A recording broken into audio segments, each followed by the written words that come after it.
ये त्रिदिवसीय कॉन्फ्रेंस के समय में आप सभी को श्रीमद् भगवद गीता का अमृत पान करने का अवसर मिलेगा। भारत के महान ग्रंथ जिसमें श्रीमद् भगवद गीता सर्वश्रेष्ठ शिरोमणि गाई हुई है, क्योंकि दुनिया का ये एकमात्र ग्रंथ है कि जिसमें भगवान वाच शब्द आता है, यानी God speaks in the first person. दूसरे जितने भी दुनिया के ग्रंथ है, कोई भी धर्म के, किसी महान आत्मा की वाणी है, दिव्य आत्माओं की वाणी है, लेकिन श्रीमद् भगवद गीता भगवान का गाया हुआ मधुर गीत है। श्रीमद् भगवद गीता इसीलिए महान है क्योंकि उसमें सभी वेदों का सार समाया हुआ है। साथ ही साथ श्रीमद् भगवद गीता को माता की उपमा दी गई है कि जिस तरह एक माँ अपने बच्चे के अंदर अच्छे संस्कारों का सिंचन करती है, ठीक इसी तरह श्रीमद् भगवद गीता भी पूरी मानव जाति के लिए अच्छे संस्कारों का सिंचन करने का कार्य करती है। दूसरा, इसको माता की उपमा इसीलिए दी हुई है कि जिस तरह एक माँ का संबंध हर बच्चे के साथ है, ठीक इसी तरह हर धर्म का संबंध किसी न किसी रूप से श्रीमद् भगवद गीता के साथ अवश्य है। महाभारत के अंदर जिस युद्ध की बात की गई है पांडव और कौरवों के बीच में, उसी को ही बाइबल के अंदर द होली वॉर कहा है, जो शैतान और फरिश्तों के बीच में दिखाया गया है। उसी को ही इस्लाम धर्म के अंदर जिहाद कहा, जो अच्छाई और बुराई के बीच में युद्ध है। और जिन महान आत्माओं को ये महसूस हुआ कि कहीं ये युद्ध की बातें लोगों के अंदर हिंसक वृत्ति को जन्म न दे दे, तो इसलिए उन्होंने सोचा कि ये युद्ध की बातों को निकालकर जो आचरण की बातें हैं उसी को लिया जाए। ऐसे जैन धर्म के अंदर सिर्फ जितेंद्रिय होने की बातें, अर्थात कि जहां गीता के अंदर बार बार भगवान ने अर्जुन को कहा, हे अर्जुन अपने मन को जीतो, और मन को भटकाने वाली ये इंद्रियां हैं, इसीलिए तुम ये इंद्रियों के ऊपर संयम प्राप्त करो, उसको जीतो। तो जितेंद्रिय होने की बातें ये भी गीता से ही लिया गया है। इसी तरह महात्मा बुद्ध ने भी ये महसूस किया कि कहीं ये युद्ध की बातें लोगों के अंदर हिंसक वृत्ति को जन्म न दे दे, तो उन्होंने श्रीमद् भगवद गीता से कर्म योग को उठाया कि कर्म ही धर्म है, अच्छे कर्म करने की आवश्यकता है। इसीलिए उन्होंने किसी मूर्ति पूजा में किसी को नहीं जोड़ा, लेकिन कर्म पर जोर देते हुए उनके धर्म पद में कर्म को महत्व दिया गया। कर्म की गुह्य गति को, कर्म अकर्म विकर्म की गहराई को समझते हुए गीता से उसी बात को उठाया। तो इसी तरह देखा जाए कि गुरु नानक देव ने भी श्रीमद् भगवद गीता से मन को मित्र बनाने की कला, मन जीते जगत जीत, किस तरह से बना जाता है कि जहाँ भगवान ने भी अर्जुन को छठे अध्याय में मन को मित्र बनाने की कला बताई है। कहने का भावार्थ मेरा यही है कि हर धर्म को अगर देखा जाए तो हर धर्म में जो शिक्षाएं हैं, जो दिव्य आत्माओं ने प्रेरणाएं दी है, वो परमात्मा के ही महावाक्यों से प्रेरित होकर के उन बातों के ऊपर फोकस करते हुए लोगों को उस पर अटेंशन खिंचवाने का कार्य किया है। तब कहा गीता माता है कि एक माँ का संबंध हर बच्चे के साथ है। किसने कौन सी शिक्षा उठाई माँ के जीवन से? हर बच्चा भी माँ से कोई ना कोई बात से प्रेरित होकर के उनके जीवन के अंदर वही बात को उठा करके अपने संस्कारों के अंदर ग्रहण करता है। तो हर धर्म भी उस माँ से ही उस प्रेरणा को प्राप्त करते हैं। श्रीमद् भगवत गीता के अंदर जो अमृत है, वो अमृत पान करने से, उसके महत्व को समझने से और जीवन में उसको ग्रहण करने से व्यक्ति अमरत्व को प्राप्त कर सकता है। दुनिया में जितनी भी महान हस्तियां हो गई, उन सभी महान आत्माओं के जीवन के अंदर जो अमृत को उन्होंने प्राप्त किया, वो तभी किया जब गीता को आत्मसात किया, गीता को ग्रहण किया। चाहे कोई भी क्षेत्र में हो, चाहे वो स्वामी विवेकानंद हो, रविंद्रनाथ टैगोर जी हो, आइंस्टाइन ही क्यों ना हो, महात्मा गांधी क्यों ना हो, हर कोई महानता के शिखर पर तभी पहुंचा या संसार में अपने नाम को अमर तभी कर पाया जब उन्होंने गीता की शिक्षाओं को अपने जीवन में आत्मसात किया। तब वो गीता ने उनको उस महानता के शिखर पर पहुंचा दिया। और इसीलिए श्रीमद् भगवत गीता के अंदर अगर देखा जाए तो कहीं पर भी हिंदू शब्द नहीं आता है, क्योंकि ये पूरी मानव जाति के लिए शिक्षाएं हैं, मानवता का शास्त्र है। और इसको धर्म ग्रंथ कहो या कर्म ग्रंथ कहो, जो हर पल हमें ये शिक्षा देता है कि जीवन में कर्म कैसे करना चाहिए। इसीलिए जो महान आत्माओं ने उस गीता से शिक्षाओं को प्राप्त किया या अपने जीवन में आत्मसात किया, उसी को ही उन्होंने लोगों तक पहुंचाने का प्रयत्न किया कि आप उस बात को भी समझ करके अगर जीवन के अंदर उस दिशा को भी पकड़ लो तो शायद आप बहुत ऊंचाई को प्राप्त कर सकेंगे, जैसे हमने किया। श्रीमद् भगवत गीता के अंदर कोई धार्मिक बातें नहीं है, लेकिन प्योर आध्यात्मिक बातें हैं। कंप्लीट स्पिरिचुअलिटी, विशुद्ध आध्यात्मिक ज्ञान जो गीता के अंदर है वो अतुलनीय है, क्योंकि उसकी खूबी यह है कि उसमें वर्णवित ज्ञान सारी मानव जाति पर लागू होता है, किसी खास संप्रदाय की मान्यता के आधार पर नहीं है।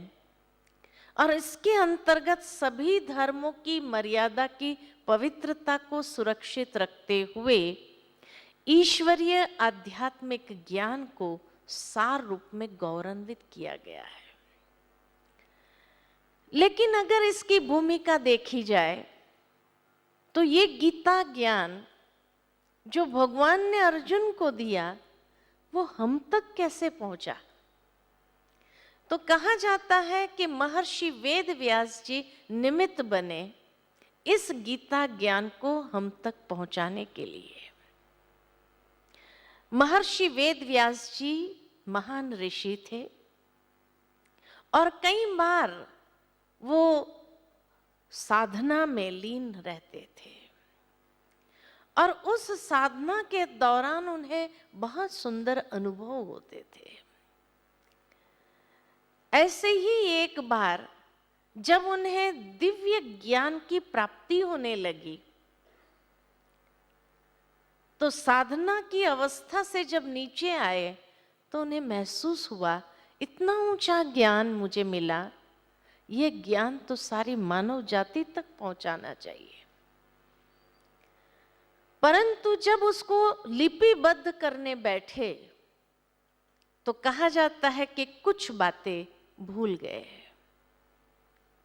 तो सोचा ये आधी अधूरी बात मुझे नहीं लिखनी चाहिए। तब वो समझते हैं कि दूसरे दिन भी इसका कंटिन्यूएशन होगा, तो भगवान से विनती करते हैं कि हे प्रभु, आप मुझे इतना ऊंचा ज्ञान दे रहे हो, लेकिन अगर मैं उसको लिख ही नहीं पाऊं तो मनुष्य तक कैसे पहुंचाऊंगा? इतना इनवैल्यूएबल जेम्स है ये, तो मनुष्य तक जरूर पहुंचना चाहिए। तब उन्हें संकेत मिला कि आप गणेश जी का आवाहन कीजिए और महाभारत के आदि पर्व का 77वां श्लोक है जिसमें वो गणेश जी को विनती करते हैं और कहते हैं कि हे गणनायक, आप मेरे लेखक बनिए।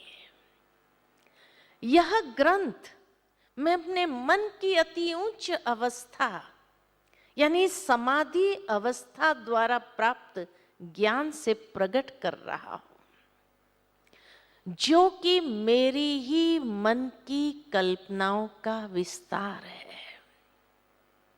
बहुत स्पष्ट महर्षि वेद व्यास जी ये एडमिट करते हैं कि this is the imagination of my own mind. ज्ञान मुझे समाधि अवस्था में मिला, लेकिन उस ज्ञान को प्रेजेंट करने के लिए मैंने अपनी मन की कल्पनाओं का विस्तार उसमें जोड़ा है। लेकिन शायद ही आज तक किसी ने हमें ये बात बताई। भावार्थ ये है कि जैसे मान लो कि कोई छोटा बच्चा है और उस बच्चे को मुझे कुछ मॉरल की बात सिखानी है, सिंपल मॉरल कि बेटा सच बोलना चाहिए। परंतु अगर मैं रोज सुबह उठ करके उसको एक ही बात कहूं कि बेटा झूठ नहीं, सच बोलना चाहिए, सच बोलना चाहिए, तो शायद वो बच्चा उसके मर्म को, उसकी गहराई को समझ नहीं पाएगा और 4 दिन तो सुन लेगा, 5वां दिन कहेगा मुझे पता है सच बोलना चाहिए, अब आप अपना लेक्चर बंद करो। कहेगा कि नहीं कहेगा? अच्छी बात हो, लेकिन रोज सुबह उसको उठ करके कही जाए तो भी उसको लेक्चर लगती है। लेकिन उसी बच्चे को अगर मैं कहूं मैं कहानी सुनाती हूं और अपनी मन की कल्पना से कहानी का निर्माण करती हूं जिसमें एक सत्य का पात्र हो, एक झूठ का पात्र हो, और फिर मैं उसको उस ज्ञान के मर्म को समझाऊं कि सच बोलने से कैसे व्यक्ति की विजयी होती है, झूठ बोलने से कैसे उसकी हार होती है। और ये बात समझाने के बाद शायद उस बच्चे को उसका मर्म समझ में आएगा कि आखिर भी सत्य बोलने की वैल्यू या इम्पोर्टेंस लाइफ में क्या है।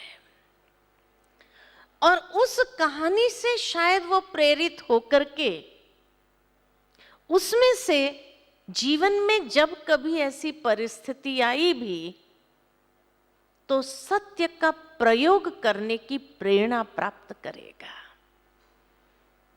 लेकिन अगर रोज सुबह उठ करके मैं एक ही बात उसको कहूं, सत्य बोलो सत्य बोलो, तो वो प्रेरित नहीं होगा। ठीक इसी तरह महर्षि वेदव्यास जी ने भी ये बात समझी कि अगर मैं ये ज्ञान एज इट इज रख दूं तो शायद जैसे जैसे कलयुग आएगा, कलयुग के अंदर आत्माओं में इतनी शक्ति नहीं होगी इस ज्ञान को समझने की और ग्रहण करने की, और तब वो उसको ग्रहण करने की हिम्मत नहीं रखेगा। तो उसी ज्ञान को सहज करने के लिए उन्होंने अपने मन की कल्पना से एक कहानी का निर्माण किया, जिसको कहा महाभारत की कथा।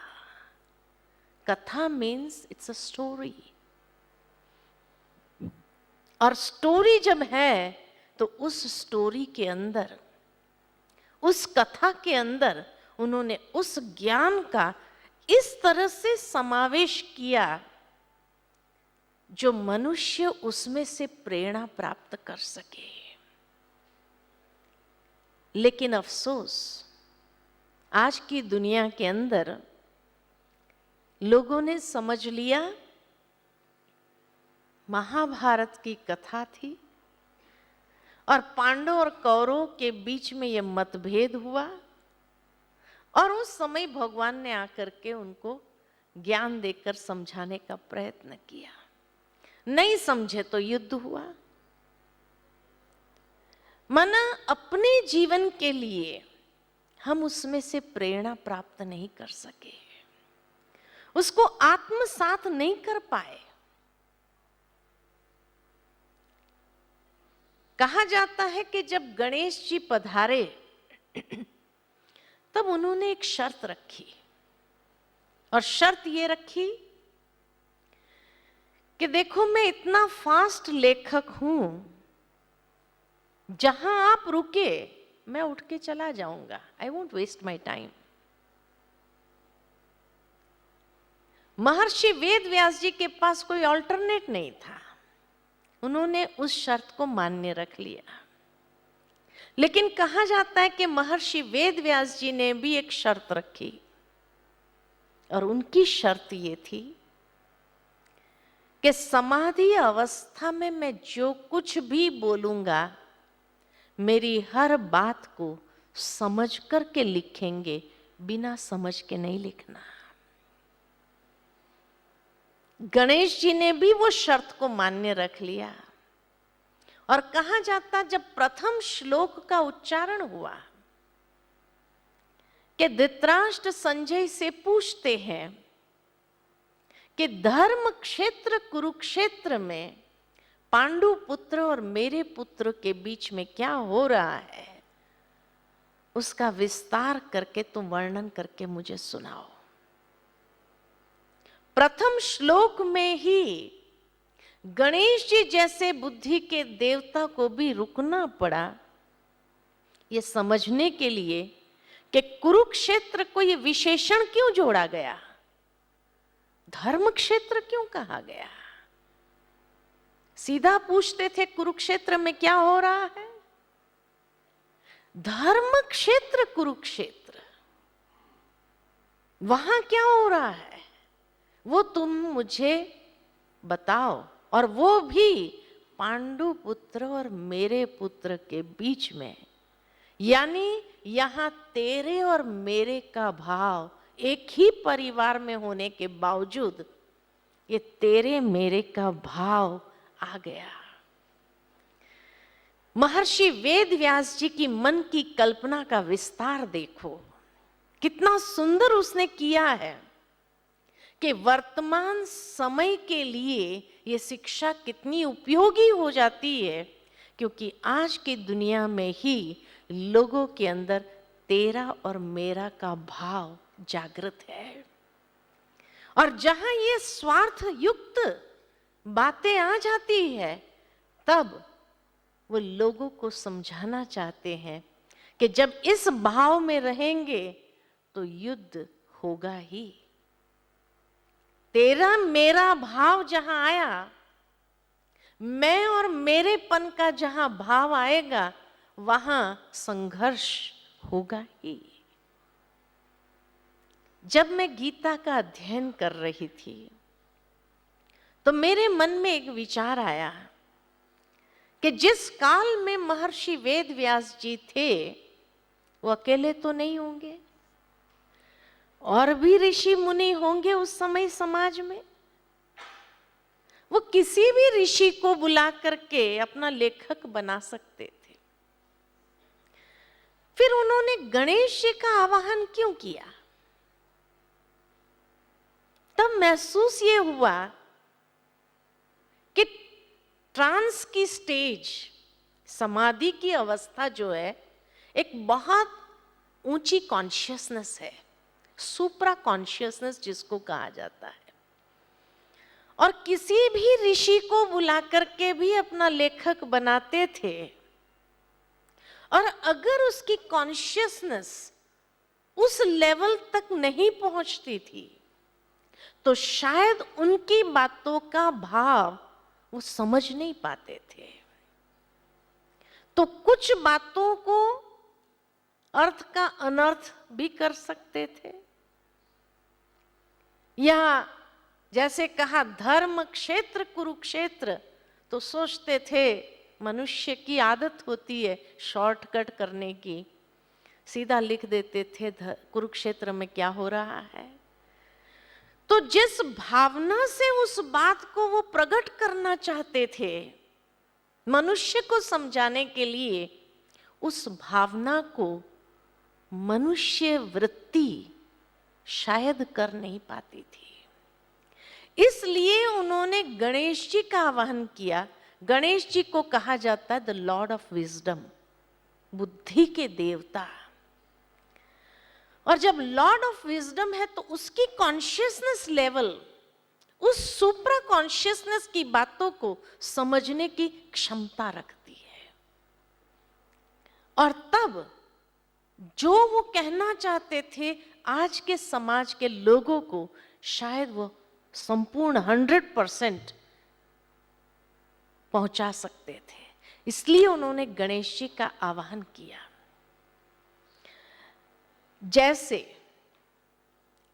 फ्रांस में नॉस्ट्रोडेमस हो गए, और कहा जाता है कि नॉस्ट्रोडेमस ने विश्व का भविष्य गोले में देखा, और उस भविष्य को देखते हुए उन्होंने लिखा।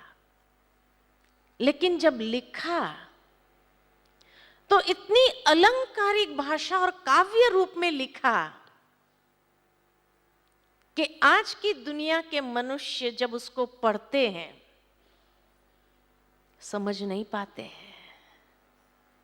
घटनाएं हो जाने के बाद कहते हैं हाँ नॉस्ट्रोडेमस ने ये बात लिखी है, पहले नहीं बता सकते हैं क्योंकि वो इतनी अलंकारिक और काव्य रूप में लिखा है जो आज के दुनिया के लोगों को समझने के बस की बात नहीं है।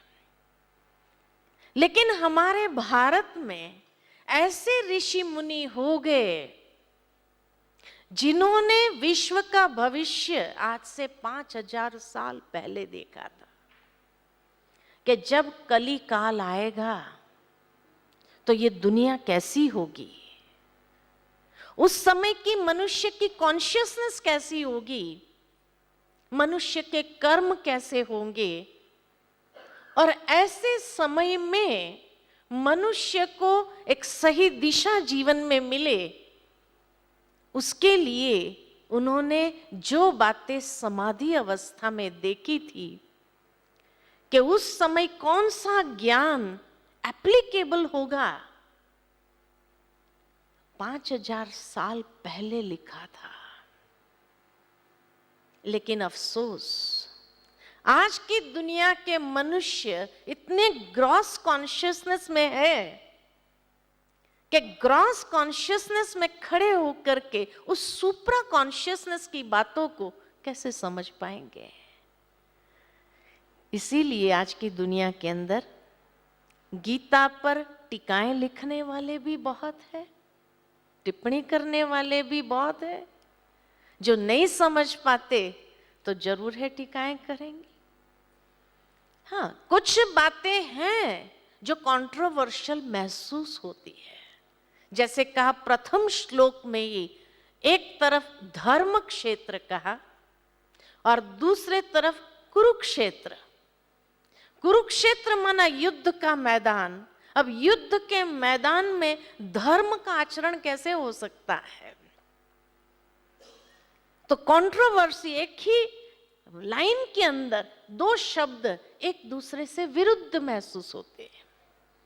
और इसीलिए जब लोग समझ नहीं पाए तब उन्होंने गीता के ऊपर टिप्पणियां भी लिखी, या उसको स्पष्ट कर नहीं पाए तो आज की दुनिया ने के मनुष्य ने समझा ये गीता हमारे लिए नहीं है। ये उस समय के लिए था जब महाभारत काल था, माना एक्चुअल उस मन की कल्पना के विस्तार को यही समझ लिया कि हाँ, ऐसा युग था जहां ये युद्ध हुआ था। जबकि महर्षि वेदव्यास जी ने बहुत स्पष्ट कह दिया कि ये मेरी ही मन की कल्पनाओं का विस्तार है। लेकिन वो विस्तार आज से 5000 साल पहले जो वर्तमान समय को देखा था, उसमें उस ज्ञान का एप्लीकेशन कैसे हो सकता है ताकि मनुष्य हर संघर्ष में विजयी हो सके। यानी गीता जीवन जीने की कला सिखाती है। जीवन जीने की कला की आवश्यकता कहां है? कहां है कि जब संघर्ष वाला जीवन है। आज की दुनिया के मनुष्य जीवन को अगर देखा जाए तो हर घड़ी मनुष्य आत्मा एक युद्ध में है, ही इज फाइटिंग। हर दिन एक संघर्ष है। कोई हालातों से लड़ रहा है, कोई परिस्थितियों से लड़ रहा है, कोई समस्याओं में लड़ रहा है, कोई अपने स्वभाव से लड़ रहा है, कोई गृहस्थ जीवन में लड़ रहा है।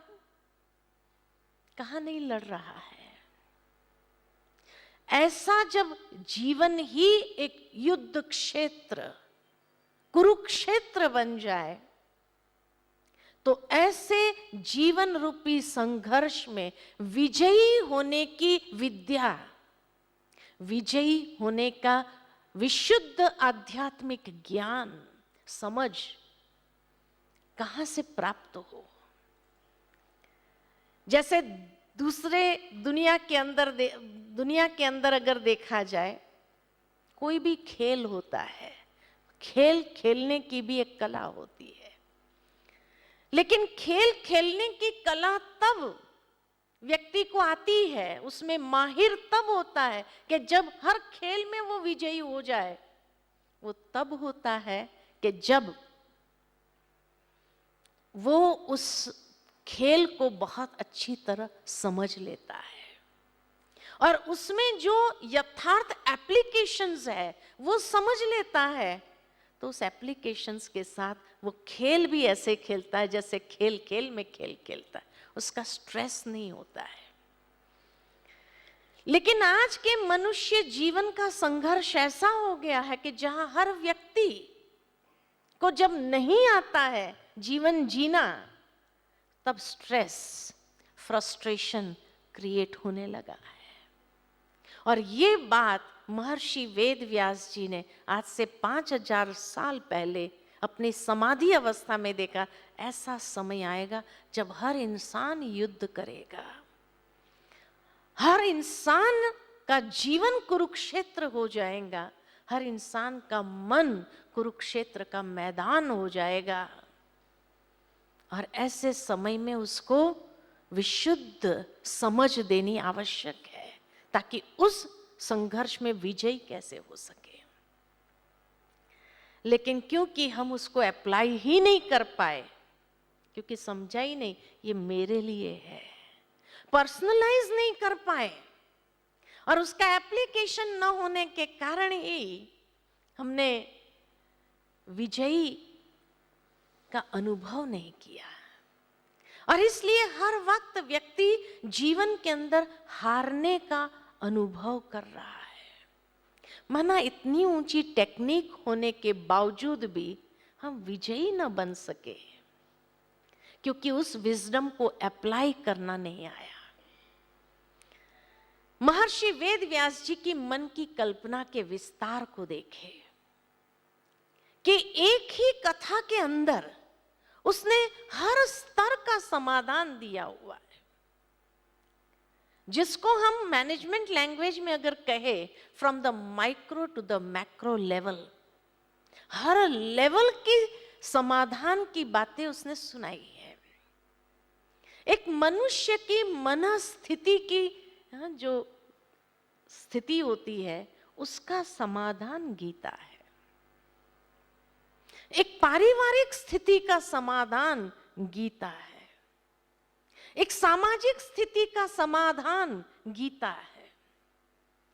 एक राष्ट्रीय स्थिति का समाधान गीता है, और एक वैश्विक स्थिति का समाधान गीता है। कैसे? एक एक को अगर देखा जाए तो महर्षि वेद व्यास जी की मन की कल्पना का विस्तार देखो। एक मनुष्य की मनस्थिति का समाधान एक अर्जुन के रूप में दिखाया। अर्जुन एक वीर योद्धा था, जिसने अनेकों युद्ध अकेले हाथ जीते, परंतु जब महाभारत का समय आया तब वो इतना उदास, निराश, हताश हो गया, जिसको आज के लैंग्वेज में कहे डिप्रेशन, कि इतनी क्षमता, इतनी पोटेंशियल होने के बावजूद भी वो भगवान से विनती करता है, I don't want to fight. और उसने शस्त्र छोड़ दिए, एक कायर की तरह अपने शस्त्र छोड़ दिए। ठीक इसी तरह आज के मनुष्य को देखा जाए कि मनुष्य के अंदर इतनी पोटेंशियल है, लेकिन पोटेंशियल होने के बावजूद भी कभी कभी स्ट्रेस लेवल इतना हाई हो जाता है, क्योंकि इतनी सारी चैलेंजेस को फेस करने का हिम्मत, साहस, शक्ति शायद उसमें नहीं होती है, अर्जुन की तरह ही। और तब वो शायद अपनी प्रार्थना में भगवान से यही बात करता है कि हे प्रभु, ये संघर्ष कब तक? I don't want to fight, मुझे युद्ध नहीं करना है। कोई कोई चैलेंजेस को तो हम पार कर जाते हैं, लेकिन जीवन की कई चैलेंजेस ऐसी भी होती है जब व्यक्ति इतना डिप्रेस्ड और नर्वस हो जाता है कि कभी कभी अपने जीवन का भी अंत करने का सोच लेता है, क्योंकि शायद उसके सारे वैल्यूज उस समय खत्म हो जाते हैं, हिम्मतहीन हो जाता है, उसका विश्वास टूटता है, उसके मूल्य बिखरते हैं, उसकी धैर्यता समाप्त हो जाती है, दया समाप्त हो जाती है, और तब उन्हें महसूस होता है कि हे प्रभु, ये संघर्ष कब तक करूंगा? I don't want to fight any more. तब उसको गीता ज्ञान ही मोटिवेट करता है।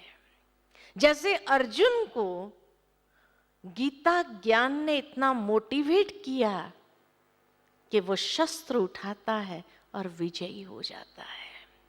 यानी जीवन रूपी संघर्ष में मोटिवेट होने के लिए हमें भी स्पिरिचुअल विजडम की आवश्यकता है। आज दुनिया में जितने भी मोटिवेशनल स्पीकर्स हैं, वो क्या स्पीच देते हैं मोटिवेशन के लिए? स्पिरिचुअल इनपुट्स ही देते हैं। वो बिना स्पिरिचुअल इनपुट के किसी को मोटिवेट ही नहीं कर सकते हैं। ये अपनी मोटिवेशनल स्पीच नहीं दे सकते हैं। वो कोई भी धर्म का प्रचार नहीं करते मोटिवेशन के लिए। वो स्पिरिचुअल इनपुट्स के माध्यम से ही जो लोग जीवन के अंदर हिम्मत हारे हुए हैं उनको मोटिवेट करते हैं।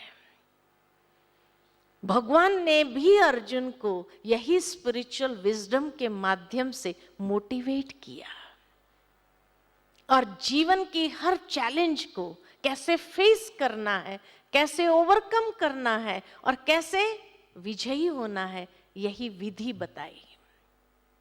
ये गीता ज्ञान है, इसीलिए गीता ज्ञान इतना ऊंच है, महान है। लेकिन आज मनुष्य ने क्या किया? गीता को घर में रख दिया, एक लाल कपड़े में लपेट करके।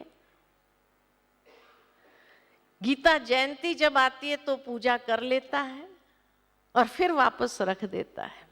कई लोग तो डरते हैं, गीता को भी घर में रखने के लिए डरते हैं। क्यों डरते हैं? तो कहते हैं गीता में जैसे अर्जुन नष्ट मोहा बन गए, अगर हमने भी गीता पढ़ी और हम नष्ट मोहा बन गए तो अपना गृहस्थ जीवन कैसे चलाएंगे? इसलिए घर में रखना भी नहीं चाहते आज के। अरे जिस पुस्तक के अंदर इतना स्पिरिचुअल विजडम है, जिसके अंदर ऐसी बातें हैं जो जीवन के हर संघर्ष में हमें विजयी होने की टेक्निक बताती है, उसको रखना भी नहीं चाहते हैं। भगवान ने कहा गीता में कहा अर्जुन को कि हे अर्जुन, तुम अपना गृहस्थ जीवन छोड़ दे, अपना गृहस्थ धर्म छोड़ दे। कहा कहीं? नेवर। उसको कहीं पर भी ये नहीं कहा तू सन्यासी बन जा, जंगल में चला जा, तुम्हें जीवन का कोई संघर्ष करना न पड़ेगा। कभी ऐसी शिक्षा दी? नहीं। रहना भी उधर ही है और फिर भी उसमें विजयी बनना है। लेकिन कितना मिसअंडरस्टैंडिंग या मिसकंसेप्शन है लोगों के अंदर कि उस गीता को पढ़ना भी नहीं चाहते हैं। कहीं हम नष्ट मोह बन गए तो नहीं। नष्ट मोह कहाँ बनना है, कैसे बनना है, वो भी एक तरीका बताया। गृहस्थ जीवन छोड़ना नहीं बताया, अपने कर्तव्य को छोड़ना नहीं सिखाया, अपनी जिम्मेवारियों से भागना नहीं बताया, लेकिन संघर्ष कर वहीं रह करके। लेकिन हाँ, कैसे करना है? तो कर्म योगी बन करके, कर्म छोड़ करके नहीं, कर्म योगी बन करके करना है। इतनी सुंदर बातें हैं गीता के अंदर, लेकिन आज का संसार का मनुष्य उसको समझ नहीं पाया। इसलिए सोचा वो अर्जुन के लिए था, हमारे लिए नहीं है। अरे हम ही वो अर्जुन है जो हर पल युद्ध के मैदान में है। इसी का समाधान भगवान ने गीता में दिया। दूसरा, पारिवारिक स्थिति। आज परिवार के अंदर भाई भाई के बीच में अगर झगड़ा होता है तो किस बात को लेकर के होता है? किस बात को लेकर के होता है? जमीन और जायदाद को लेकर के ही होता है।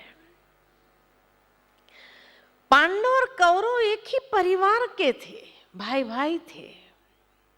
महर्षि वेद व्यास जी की मन की कल्पना देखो, आज से 5000 साल पहले वर्तमान समय को देखा था कि परिवार में झगड़े कैसे होंगे, किस बात को लेकर के होंगे, और वही बात उसने डिपिक्ट किया है महाभारत और गीता के अंदर। फिर उसका समाधान दिया है कि पांडवों ने 5 गांव मांगे तो दुर्योधन ने कह दिया 5 गांव तो क्या, एक सुई की नोक बराबर भी जगह देने के लिए मैं तैयार नहीं हूं।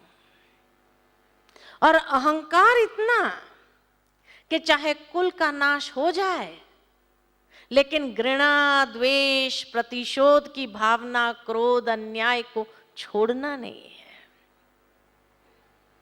भले युद्ध करे। आज की दुनिया में भी भाई भाई के बीच में जब प्रॉपर्टी को लेकर के झगड़ा आता है आपके पास में, तो क्या होता है? अहंकार इतना कि मनुष्य समझता है भले चाहे सब कुछ मिट जाए, न उसको मिले न मुझे मिले, लेकिन उसको तो देना नहीं है। यही होता है। आप तो अनुभवी है कि रोज के आपके सामने ऐसे केसेस आते रहते हैं। उसका समाधान भी गीता में दिया हुआ है। तीसरा, सामाजिक स्थिति, सोशल अब्यूजेस को हो या सोशल जो लोगों के ऊपर अत्याचार होता है, उसके केसेस भी आपके सामने आता है। समाज के अंदर शकुनी जैसे लोग हैं या नहीं है? है। महाभारत में तो एक ही शकुनी दिखाया, लेकिन आज के समाज में कितने शकुनी होंगे? बहुत सारे हैं, बहुत सारे हैं, जो समाज को भी गुमराह करते हैं और समाज भी अंधा हो जाता है। जो धर्म अधर्म, कर्तव्य कर्तव्य, भलाई बुराई, न्याय अन्याय को परखने वाले ज्ञान चक्षु से वंचित है। और इसीलिए आज समाज किस दिशा की ओर आगे बढ़ रहा है। अन्याय, अत्याचार कितना बढ़ता जा रहा है। महाभारत में महर्षि वेद व्यास जी ने भी यही दर्शाया है। उसका समाधान भी गीता है। इसी तरह अगर देखा जाए राष्ट्रीय स्थिति, नेशनल प्रॉब्लम्स, महात्मा गांधी ने बहुत सुंदर बात कही है कि जब भी मैं राष्ट्र को लेकर कोई भी बात में उलझ जाता हूं, उस समय मैं गीता का कोई भी पन्ना खोलकर उसको पढ़ना आरंभ करता हूं और मुझे मेरी समस्या का समाधान उसी में प्राप्त हो जाता। तभी तो वो गीता प्रेमी थे। इतना गीता का अध्ययन किया और हर बात का समाधान उन्हें गीता से प्राप्त हुआ। आज कोई भी राष्ट्र को अगर देखा जाए, कोई भी राष्ट्र का प्रॉब्लम्स कहां से आरंभ होता है? कोई भी राष्ट्र का प्रॉब्लम कहां से आरंभ होता है? कुर्सी का ही तो खेल है। कुर्सी का ही खेल है ना। महर्षि वेद व्यास जी की मन की कल्पना का विस्तार देखो कि आज चाहे भारत हो या अमेरिका हो, विकसित देश हो या अनविकसित देश हो, हर देश का प्रॉब्लम क्या है? कुर्सी का ही तो खेल है। और उस कुर्सी पर कौन बैठना चाहता है? धृतराष्ट्र, जो धृत भावना से राष्ट्र को हड़प करना चाहते हैं। और इसीलिए महर्षि वेद व्यास जी की मन की कल्पना का विस्तार देखो कि उस कुर्सी पर कौन बैठा हुआ दिखाते हैं? धृतराष्ट्र। के राष्ट्र को धृत भावना ने हड़प किया। और अंधा, अंधा किसमें था? महत्वाकांक्षाओं में अंधा और स्वार्थ में अंधा। जो स्वार्थ सिद्ध करना चाहते हैं, इसी तरह मोह में अंधा। कितना मन की कल्पना का विस्तार देखो। इतना एक्यूरेट आज की दुनिया के हिसाब से दर्शाया है। इसलिए कहा कोई भी राष्ट्र हो, चाहे भारत हो, अमेरिका हो या कोरिया हो, बैठा कौन है या बैठना कौन चाहता है? और जहां पाशवी बल से अपने अधिकार को जमाए हुए जो सत्य की दृष्टि से अंधा और जहां मानसिक और आत्मिक अंधत्व होता है, वो बहुत ही भयानक होता है, पूरे राष्ट्र के लिए बहुत भयानक होता है। इसीलिए ऐसे जो अपने महत्वाकांक्षाओं में अंधा हो, जो द्रुत भावना से राष्ट्र को हड़प करना चाहते हैं, उसका नतीजा क्या होता है वो दर्शाने का प्रयत्न किया है महर्षि वेदव्यास जी ने। इसीलिए कहा हर राष्ट्र का यही प्रॉब्लम है। तो आज से 5000 साल पहले वर्तमान समय को देखा था कि जहां हर राष्ट्र का प्रॉब्लम क्या होगा, कौन बैठना चाहेगा और किस तरह से वो बैठने का प्रयत्न करेगा, ये सब दर्शाया हुआ है, उसका समाधान भी दिया है। नॉस्ट्राडेमस ने तो खाली आने वाले समय में प्रॉब्लम्स दिखा दिए, समाधान नहीं दिए। लेकिन महर्षि वेदव्यास जी ने खाली प्रॉब्लम को नहीं दर्शाया, उसका समाधान भी दिए हुए हैं। यही तो गीता की विजडम है, जिस समाधान को अप्लाई करने की आवश्यकता है। और पूरे वैश्विक स्थिति, आज सारे विश्व की स्थिति यही है। एक ऐसे संकटमय स्थिति से ये विश्व गुजर रहा है जो स्वयं भगवान को इस धरा पर आना ही पड़ता है, क्योंकि मनुष्य एक पाठ भूल गया। कौन सा पाठ भूल गया? अपनी वास्तविकता का पाठ भूल गया। हु एम आई?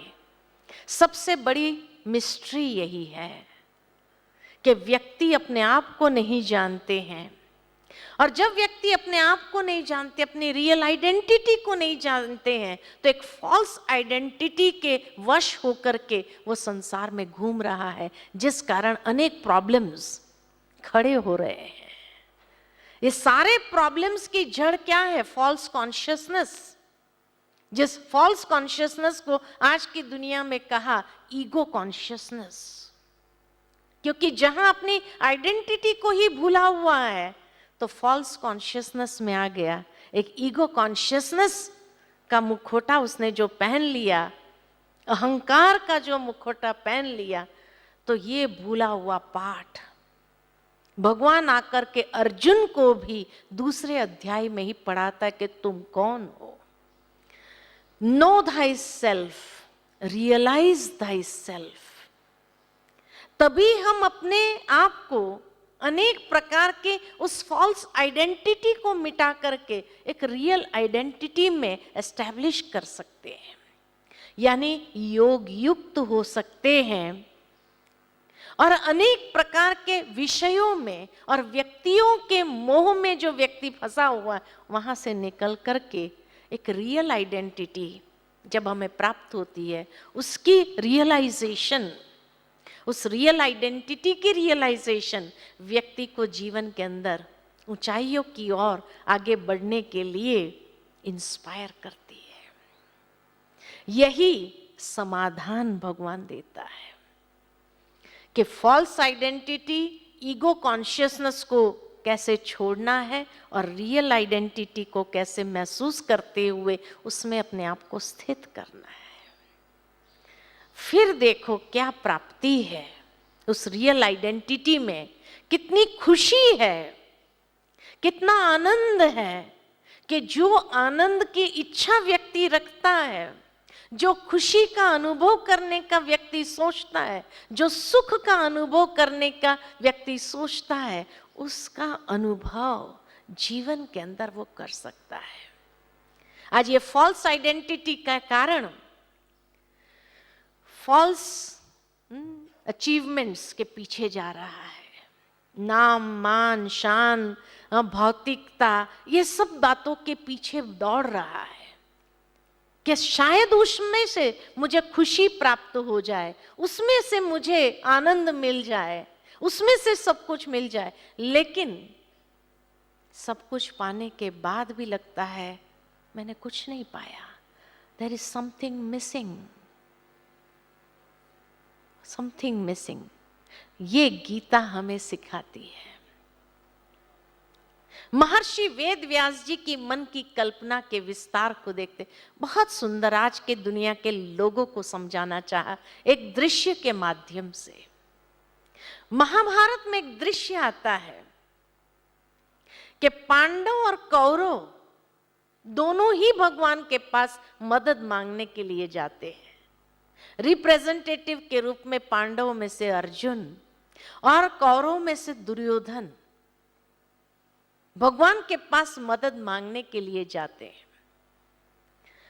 और उस समय कहा जाता है कि भगवान सोए हुए थे, रेस्ट में थे। तो दुर्योधन सिरहाने जाकर बैठता है, अर्जुन पैरों के पास खड़ा होता है। जैसे ही भगवान के नेत्र खुलते हैं तो कहा सामने अर्जुन को देखा, खुला तो सामने ही देखेंगे, यहां तो पीछे नजर जाएगी। तो पूछा है अर्जुन तुम कब आए? तो दुर्योधन तुरंत कहता है आज के मनुष्य की मेंटालिटी बताइए। दुर्योधन कहता है मैं पहले आया हूं, मुझे मांगने के लिए कहा जाए। बलपूर्वक अपना अधिकार, नेगेटिव आइडेंटिटी वाले लोग बलपूर्वक अपना अधिकार प्राप्त करना चाहते हैं।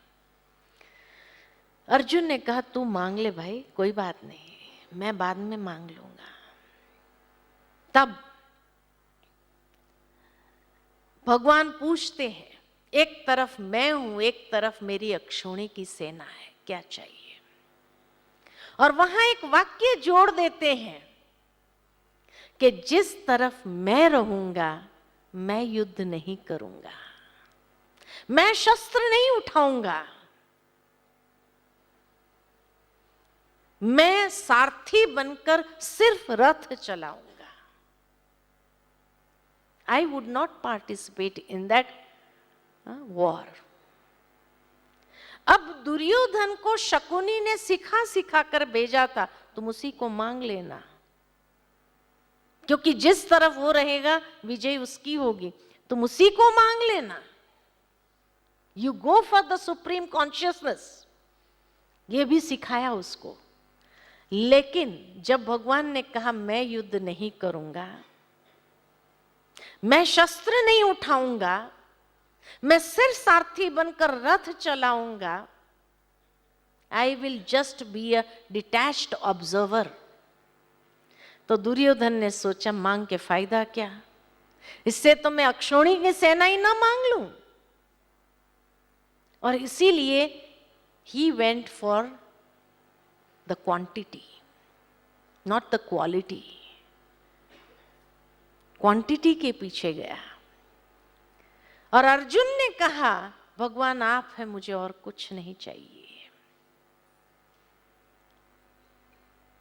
यहां बहुत सुंदर महर्षि वेद व्यास जी की मन की कल्पना को दर्शाया कि पांडव माना कौन? जो भगवान से प्रीत करने वाले हैं, जो पवित्र कर्म करने वाले हैं। और कौरव माना कौन? जो भगवान से विपरीत रहते हैं, अपवित्र कर्म करने वाले, अधर्म पक्ष के वाचक, पाप कर्म करने वाले। ये है कौरव, जो अहंकार के नशे में है। ठीक इसी तरह आज की दुनिया के अंदर भी ये दृश्य देखने को मिलता है कि एक तरफ अर्जुन है या पांडव है जो बहुत कम है, सिर्फ 5 है, और दूसरी ओर कौरव जो मैक्सिमम है। दोनों भगवान के पास मदद मांगते हैं। ये नहीं कौरव भगवान के पास मदद नहीं मांगते हैं, मांगते हैं, वो भी प्रार्थना करने जाते हैं, मंदिरों में जाते हैं, महात्माओं के पास जाते हैं, हमें मदद दो करके। लेकिन जब वो कह देते हम डिटैच्ड है, हम इस युद्ध में नहीं पड़ेंगे, आपका संघर्ष है वो आपको ही करना होगा, तब दे गो फॉर क्वांटिटी। और जो पांडव है दे गो फॉर क्वालिटी, वो सुप्रीम कॉन्शियसनेस के पीछे जाते हैं। 5 और 100 दिखाए, 5 पांडव और 100 कौरव। परसेंटेज कितने पर निकलता है? 100 पर ही निकलता है। अगर सारी दुनिया को 100% के रूप में लिया जाए तो आज की दुनिया में पांडव कितने होंगे? ओनली 5%। जो भगवान का साथ चाहते हैं, यहां महर्षि वेद व्यास ने इस दृश्य के माध्यम से एक बहुत सुंदर बात समझाना चाहिए आज के मनुष्य को, कि कौरवों ने भगवान को रिजेक्ट किया और अक्षौणी सेना को ले लिया, और पांडव ने कहा, माना अर्जुन ने कहा भगवान आप हो, मुझे और कुछ नहीं चाहिए, क्योंकि वो भगवान की शक्ति और क्षमता को जानता था कि भगवान अगर युद्ध में भाग न भी लेंगे तो भी विजयी होने की विधि जरूर बताएंगे। और ये बात दुर्योधन नहीं समझ सका। क्यों? क्योंकि वो सिरहाने बैठा था। द सॉल्यूशन इज देयर, कि सिरहाने बैठा था, और सिरहाने बैठना माना अहंकार का प्रतीक, कि जो व्यक्ति अपने अहंकार में होता है वो भगवान की शक्ति को कभी अनुभव नहीं कर सकता है, न उसकी मदद को महसूस कर सकता है, क्योंकि वो उस तरफ है ही नहीं। वो भगवान से विपरीत दिशा में अपने आप को खड़ा कर देता है, और उस विपरीत दिशा में खड़े होने वाले भीष्म पितामह भी है। यानी जो ब्रह्मचर्य व्रत में रहने वाले, दुनिया में भी ऐसे ब्रह्मचर्य व्रत में रहने वाले हैं, लेकिन कहां है? कौरवों के तरफ। द्रोणाचार्य जैसे लोग भी हैं, एजुकेटेड इंटेलेक्चुअल्स, वो भी कहां खड़े हैं? कौरवों के तरफ। और पांडवों के तरफ सिंपल होने के कारण ही भगवान के साथ को अनुभव करते हैं, भगवान की शक्ति और क्षमता को जानते हैं। जब मैं गीता का अध्ययन कर रही थी तो मैं सोच में पड़ गई कि दुर्योधन ने अक्षौणी सेना मांग करके भी उसी समय वो हार गया। कैसे? क्योंकि अक्षौणी सेना थी किसकी? किसकी थी? नारायणी थी, नारायणी सेना थी। अब उसने नारायण को न चूज करके उसकी सेना को चूज कर लिया। He went for the army, कि मुझे अक्षौणी सैनिक चाहिए। अब सोचने की बात है कि जिस सेना का पोषण या उनकी परवरिश जिस मालिक ने किया हो, वो मालिक अगर सामने की दिशा में हो और खड़ा हो सामने ही, वो सैनिक अपने मालिक के सामने शस्त्र उठाने की हिम्मत करेगा? करेगा? भले उसने दे भी दिया तो भी वो वफादार किसको रहेंगे? अपने मालिक के रहेंगे। तो अक्षौणी सेना को लेने के बाद भी दुर्योधन ने उसी समय अपनी हार को फिक्स कर दिया। और यही बात भगवान गीता के माध्यम से आज के लोगों को समझाना चाहते हैं। क्या? कि भले आपके तरफ सारी दुनिया खड़ी हो जाएगी, सत्य के तरफ सिर्फ एक होगा, लेकिन भगवान का साथ किसको अनुभव होगा? किसको अनुभव होगा? वो एक को अनुभव होता है, और आप लोग ने कई बार अपने जीवन के करियर में ये बात देखी भी होगी, महसूस भी की होगी, अनुभव भी की होगी कि सत्य वाला भले अकेला होता है, लेकिन कई बार जीत किसकी हो जाती है? जीत उसी की हो जाती है जिसके तरफ अक्षुणी है, वो जीत नहीं सकता है। लेकिन जीत किसकी होती है? साधारण, कभी कभी कोई माताएं, कन्याएं अकेली, उसकी जीत हो जाती है। और जहां पावर, मनी, सब कुछ लगाने के बाद भी उसकी हार होती है कि नहीं होती है? कितने किस्से ऐसे देखे हैं या नहीं देखे हैं? तभी लोग कई बार कह देते हैं, नहीं, भगवान का साया उसी के साथ होता है जो सच्चाई के मार्ग पर चलता है। होता है कि नहीं होता है? और उसका कारण अर्जुन पैरों के पास खड़ा था। पैरों के पास खड़ा होना माना नम्रता का प्रतीक, कि when a person is humble in his life, तो जो भी उसके सामने बातें आती है उसको क्रॉस करने की शक्ति ईश्वर से प्राप्त कर लेता है, और इसलिए उसकी विजयी होती है। और यहां पावर, पोजीशन, सब कुछ होने के बावजूद भी उसकी हार क्यों है? क्योंकि अहंकार के नशे में है। और अहंकार के नशे में होने कारण ही उसकी हार हो गई, क्योंकि वो समझ बैठा था मेरा तो कोई बाल भी बांका नहीं कर सकता है, तो हार हो जाती है। ऐसे कई किस्से आपने प्रैक्टिकल अपने जीवन के अंदर देखे भी होंगे, अनुभव किए होंगे। 5 पांडव, और वो 5 पांडव में भी कौन है? तो पांडव माना कहा जाता कि जो धर्म पक्ष के वाचक, पवित्र कर्म करने वाले। मनुष्य के अंदर हमेशा 2 प्रवृत्ति होती है, एक दैवी प्रवृत्ति, एक आसुरी प्रवृत्ति।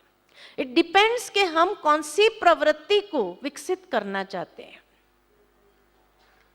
सात्विक प्रकृति को विकसित करना चाहते हैं या तामसिक प्रकृति को विकसित, दैट चॉइस इज माइन, वो चॉइस मेरा अपना है। और पांडव माना कौन? जो सात्विक प्रकृति को ही विकसित करता है या उसको ही महत्व देता है। और वो 5 पांडव कौन थे? तो सबसे पहला युधिष्ठिर, जो आध्यात्मिक भाववान होते हैं, युद्ध जैसी परिस्थिति में भी स्थिर बुद्धि, स्टेबल माइंड। और आज की दुनिया में जहां वेवरिंग माइंड वाले लोग आप देखेंगे ज्यादा, ऐसी दुनिया में स्टेबल माइंड वाले कितने परसेंटेज लोग होते हैं? कितने होते हैं? ओनली 1%। दूसरा नंबर है भीम, जो strong will power, strong will power, कुछ भी आ जाए डरने वाला नहीं, निर्भय। आज की दुनिया में जहां लोगों का कॉन्फिडेंस लेवल खत्म हो रहा है, ऐसी दुनिया में स्ट्रॉन्ग विल पावर वाले कितने परसेंटेज लोग होंगे? ओनली 1%। तीसरा नंबर है अर्जुन, जो अर्जित भाव रखता है, अर्जन करने वाला, ग्रहण करने वाला, अच्छी बातों को ग्रहण करना जानता है, पॉजिटिविटी को जो ग्रहण करता है। आज की दुनिया में जहां चारों ओर नेगेटिविटी ज्यादा है, ऐसी दुनिया में पॉजिटिविटी को ग्रहण करने वाले कितने परसेंटेज लोग होंगे? ओनली 1%। चौथा नंबर है नकुल, न इस कुल का न उस कुल का, जो आज की दुनिया में भी हम देखते हैं, लेकिन फिर भी नियमों पर चलने वाले, सिद्धांतों पर जीवन जीने वाले। आज की दुनिया में जहां नियम मर्यादा सिद्धांत जीवन में है ही नहीं, ऐसी दुनिया में सिद्धांतों पर जीवन जीने वाले कितने परसेंटेज लोग होंगे? ओनली 1%। और 5वां नंबर है हाँ, सहदेव, जो सहयोग देना जानते हैं, हर अच्छे कार्य में अपना सहयोग देने वाले। आज की दुनिया में सहयोग देने वाले बहुत है, लेकिन सहयोग देने के बाद एक अपेक्षा रहती है, मेरा नेम प्लेट जरूर लगना चाहिए, लोगों को पता चलना चाहिए मैंने इतना सहयोग दिया है, मेरा सम्मान जरूर होना चाहिए, है ना, समाज को पता चलना चाहिए मैंने कितना सहयोग दिया है। परंतु सहदेव ऐसा था जिसको कोई अपेक्षा नहीं थी सहयोग देने के बाद, जो बिना किसी अपेक्षा के सहयोग देता है। ऐसे दुनिया में कितने परसेंटेज लोग होंगे? ओनली 1%। ये थे 5 पांडव। महर्षि वेद व्यास जी ने एक एक के जो नाम को चुना है ना, वो भी बहुत एक्यूरेट है कि समाज में ऐसे लोग हैं 5% के रूप में भी, जिसके साथ भगवान होता है। तो ये थे 5 पांडव। आप सभी कौन हो? मेरा भाव है कौन सा पांडव हो समझ सकते हैं, क्योंकि पांडव है तभी यहां बैठे हैं, कौरव यहां बैठ नहीं सकते हैं। गीता ज्ञान सुनने की ताकत उनमें नहीं है, पांडव ही गीता ज्ञान सुनते हैं। तो पांडव है ये तो जरूर है, लेकिन कौन सा पांडव समझते? जो समझते कि हम युधिष्ठिर है, स्टेबल माइंड वाले हैं, अनबायस्ड स्टेबल माइंड, है ना, बहुत अच्छा। बस एक ही हाँ, पांडव बनने आए नहीं है, पांडव है, पांडव तभी है जो सात्विक प्रकृति वाले हैं वही यहाँ आए हैं, तामसिक प्रकृति वाले यहाँ आए आ भी नहीं सकते हैं, है ना। इसलिए पांडव जरूर है, लेकिन कौन सा पांडव है ये समझना है। अच्छा, दूसरा number Bhim, strong will power. अच्छा, वो है, वेरी गुड। तीसरा नंबर अर्जुन, जो अच्छी बातों को ग्रहण करना जानते हैं, वेरी गुड। नकुल, नियमों पर चलने वाले, सिद्धांतों पर जीवन जीने वाले, वेरी गुड। और 5वां नंबर सहदेव, जो अपना सहयोग देना जानते हैं, वेरी गुड। लेकिन यहां मुझे 6 प्रकार के लोग दिखाई दिए। जिसने किसी में हाथ नहीं खड़ा किया वो कौन है? या समझ नहीं पा रहे हैं कि मैं कौन सा पांडव हूं? है तो पांडव ही, कौरव तो है नहीं, लेकिन समझ नहीं पा रहे हैं कि हम कौन सा पांडव है। लेकिन आज जो इस मंच से मैं देख रही हूं कि यहाँ बैठा हुआ हर कोई अर्जुन है, अच्छी बातों को ग्रहण करने के लिए बैठा है। ऐसे अर्जुनों के प्रति ही तो गीता ज्ञान होता है। तो ऐसे अर्जुन बनने की मुबारक हो, मुबारक हो, मुबारक हो। पॉजिटिविटी को ग्रहण करने की मुबारक हो, मुबारक हो, मुबारक हो, है ना। बहुत अच्छी बात है, क्योंकि अब देखेंगे कि कौरव यानी अधर्म पक्ष के वाचक कौन है, और ये क्वालिटीज आपके अंदर तो है ही नहीं, ये तो अंडरस्टूड है, तभी आप यहाँ बैठे हैं।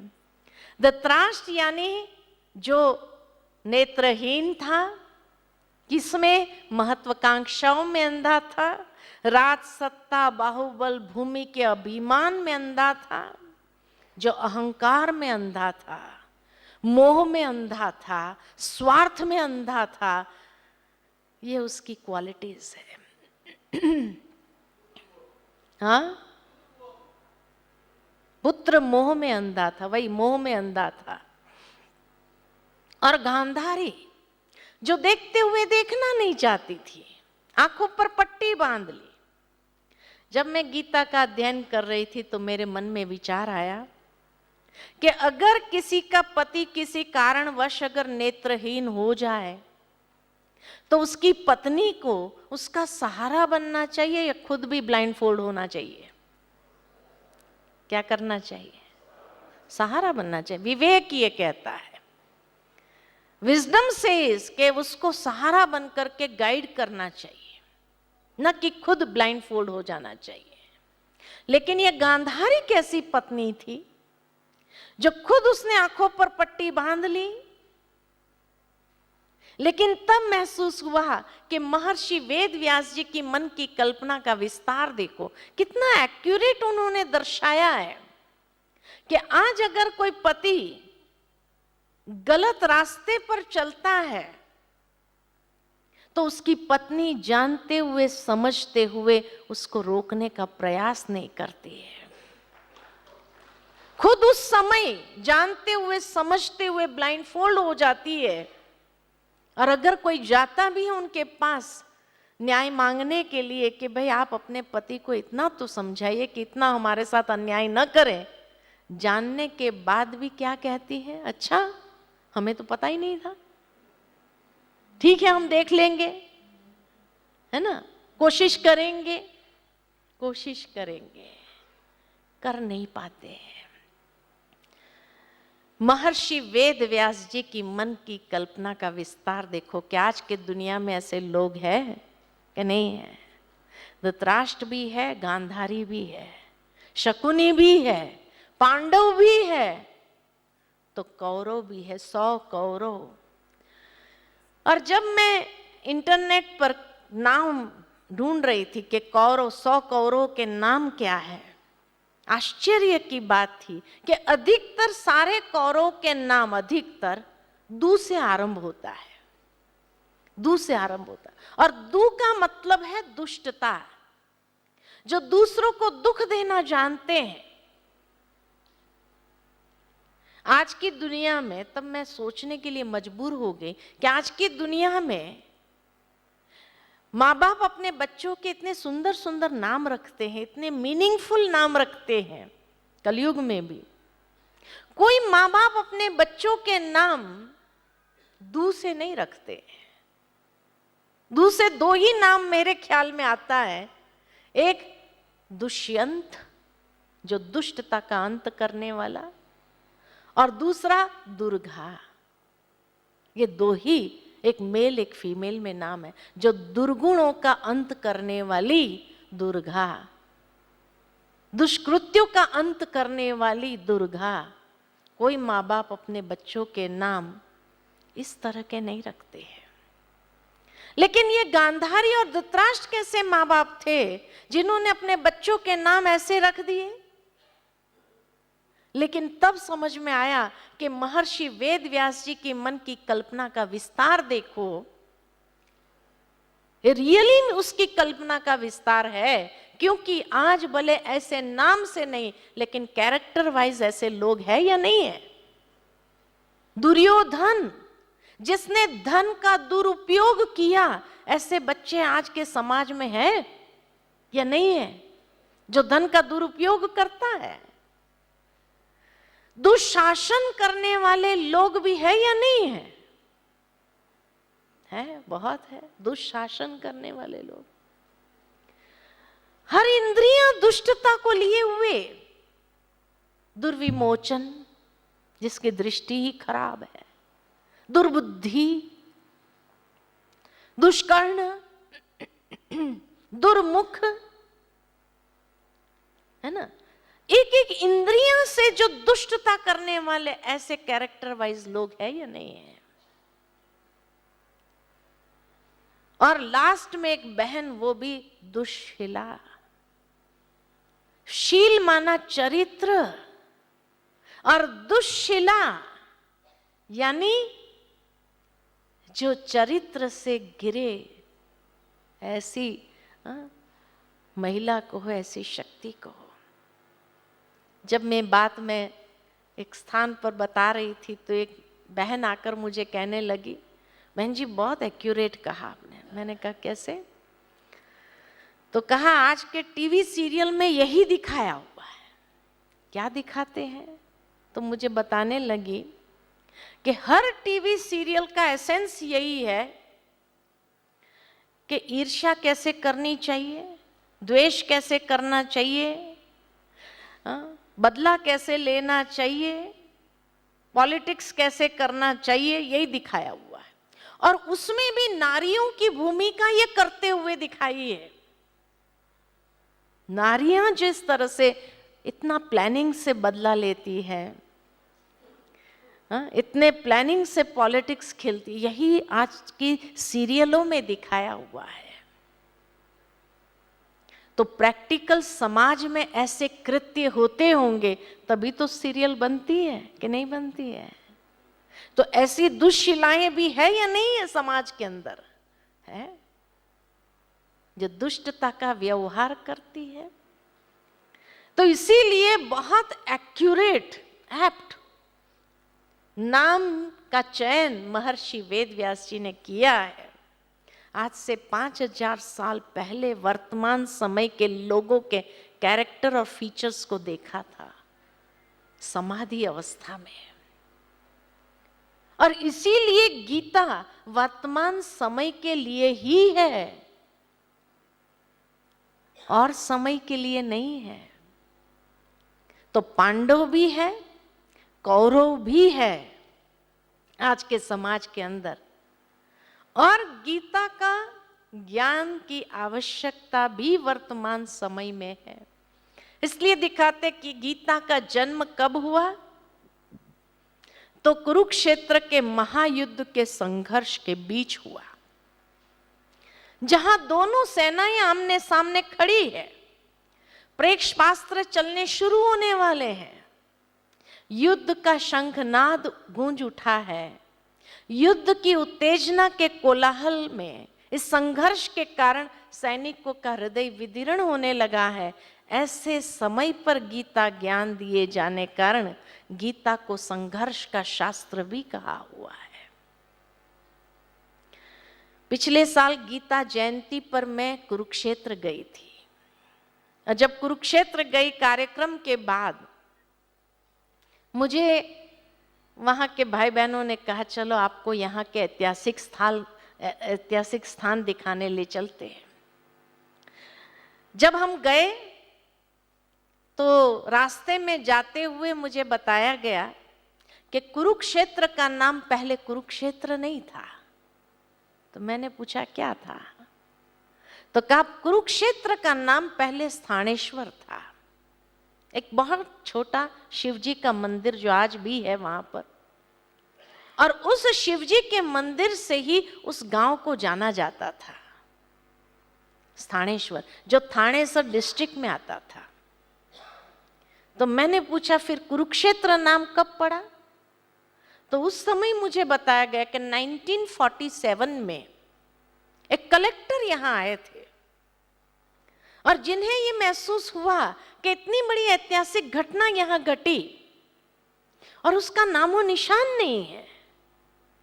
तो उस समय उन्होंने नाम को चेंज किया, स्थानेश्वर से कुरुक्षेत्र नाम रखा। जहां साक्षात भगवान आए हो, जहां इतनी बड़ी युद्ध की घटना घटी हो और उसका नामो निशान नहीं, तो उसने उसका नाम चेंज किया, जो मैंने इंटरनेट में जाकर के वेरीफाई किया और सही बात मिली। और उसके बाद उसने धीरे धीरे कुरुक्षेत्र को डेवलप करना शुरू किया और धीरे धीरे उसको डिस्ट्रिक्ट लेवल तक ले आया। आज भी अगर कुरुक्षेत्र के रेलवे स्टेशन पर आप जाएंगे तो एक तरफ कुरुक्षेत्र मिलेगा तो दूसरी ओर थानेसर ही लिखा हुआ मिलेगा।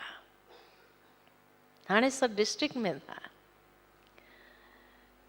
मना मुझे इतना आश्चर्य लगा इस बात को सुनते हुए, क्यों कि जहां भगवान आए, इतनी बड़ा महत्वपूर्ण गीता ज्ञान दिया हुआ हो, इतना बड़ा युद्ध हुआ हो और उसका नामो निशान भारत के नक्शे पर नहीं।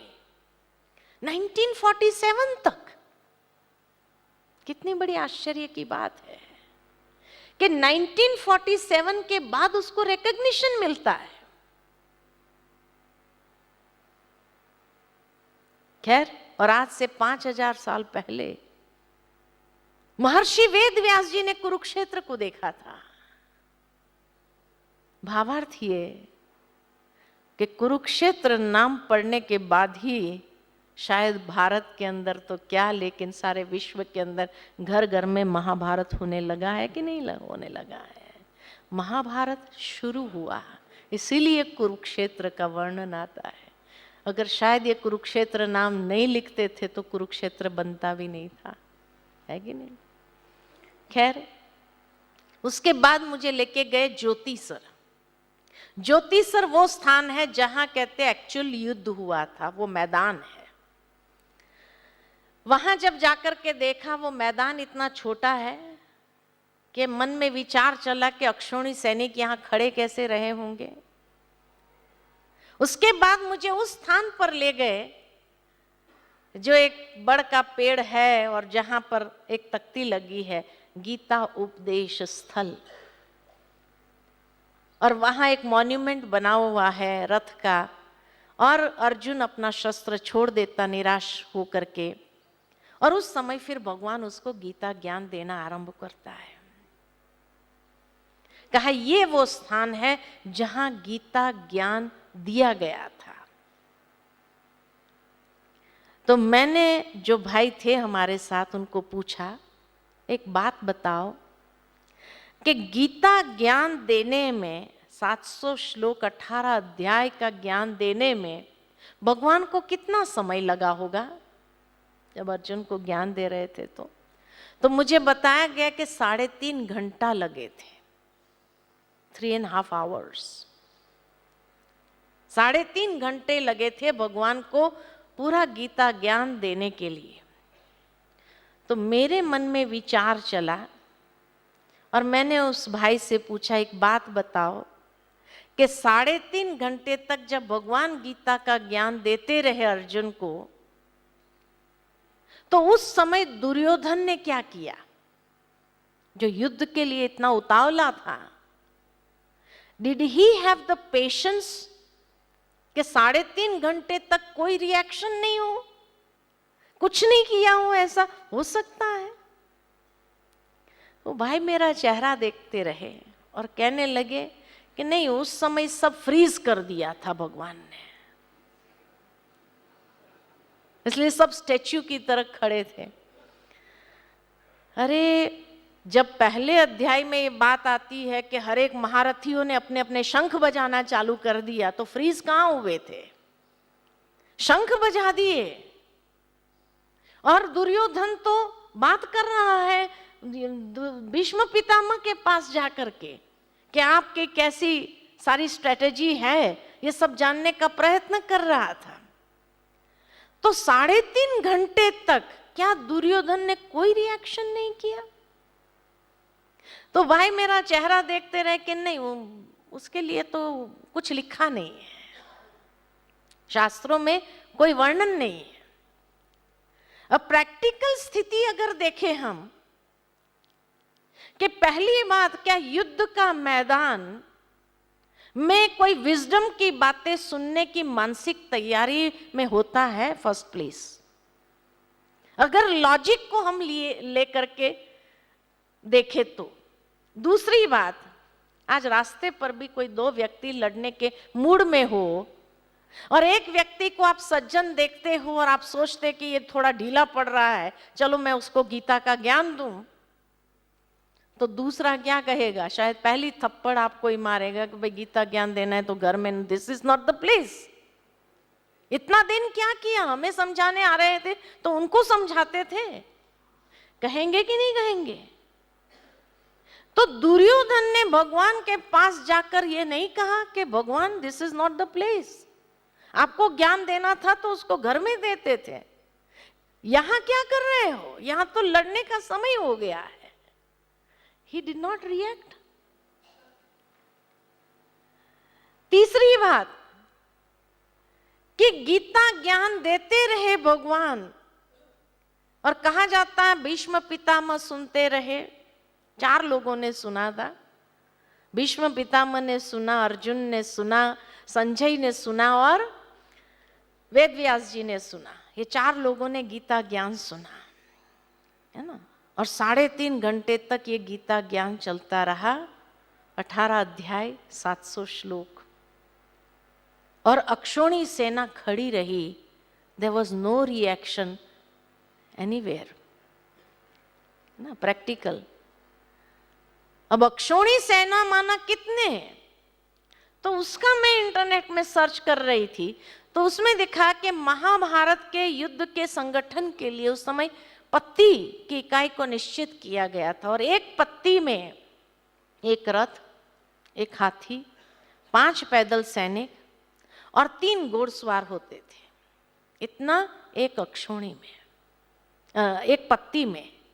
तो एक अक्षोणी में कितना, तो सारा जो कैलकुलेशन फाइनली कम्स टू कि एक अक्षोणी के अंदर 21,870 रथ थे, 21,870 हाथी थे, 5 पैदल सैनिक के हिसाब से 1,09,350 पैदल सैनिक थे, और 3 घुड़सवार के हिसाब से 65,610 घुड़सवार थे।